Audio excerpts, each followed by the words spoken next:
niwatambulishe kwa kifupi sana wajumbe hawa ili uweze kuwafahamu, lakini pia umati huu uweze kuwafahamu.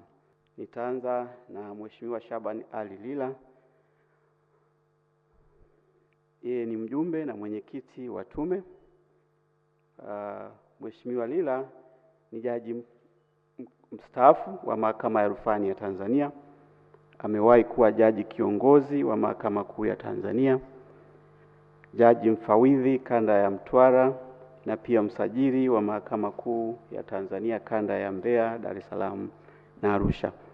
Najua una sifa nyingi, lakini naomba nitaje chache kwa sababu ya muda. Asante.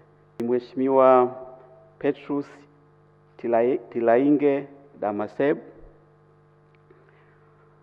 Yeye ni mjumbe wa tume na ni naibu jaji mkuu wa Mahakama ya Namibia, jaji kiongozi wa Mahakama Kuu ya Namibia, na kwa mujibu wa wadhifa wake pia ni jaji wa Mahakama ya Juu ya Namibia, yani ex officio member of the Supreme Court. Amewahi pia kushika nyadhifa mbalimbali katika utumishi wa umma nchini Namibia, ikiwemo kuwa mkuu wa utumishi wa umma. Vile vile ni jaji wa rufani wa Mahakama ya Rufani ya Lesotho na kaimu jaji wa Mahakama ya Rufani ya Botswana. Thank you, Honorable Justice. You may be seated. Mheshimiwa Barishaki Cheborioni, mjumbe wa tume. Yeye ni jaji wa Mahakama ya Rufani ya Uganda na ni jaji wa Mahakama ya Haki ya Afrika Mashariki ngazi ya rufaa.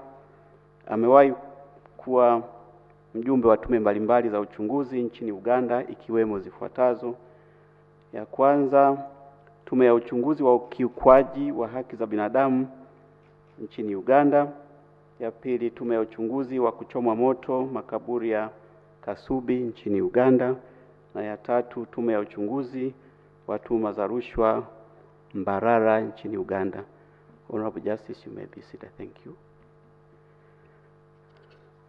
Mwingine ni Mheshimiwa Gad John Mjemas, mjumbe wa tume. Yeye ni jaji mstaafu wa Mahakama Kuu ya Tanzania. Amewahi pia kuwa katibu mtendaji wa Tume ya Haki za Binadamu na Utawala Bora. Vile vile amewahi kuwa mwenyekiti wa bodi mbalimbali, ikiwemo bodi ya rufani za kodi TRAT. Asante Mheshimiwa Jaji. Mwingine ni Mheshimiwa Awadhi Mohamed Bawazir, mjumbe wa tume. Yeye ni jaji mstaafu wa Mahakama Kuu ya Tanzania. Amewahi kuwa mchunguzi mkuu katika taasisi ya kuzuia na kupambana na rushwa na kamanda wa TAKUKURU wa mkoa wa Temeke. Asante Mheshimiwa. Na wa mwisho ni Mheshimiwa Aishieli Nelson Sumari, mjumbe wa tume. Yeye ni jaji mstaafu wa Mahakama Kuu ya Tanzania. Amewahi kuwa jaji mfawidhi wa Mahakama Kuu ya Tanzania kanda ya Moshi na Mwanza. Pia amewahi kuwa mkurugenzi msaidizi wa makosa ya udanganyifu na rushwa katika ofisi ya mwanasheria mkuu wa serikali.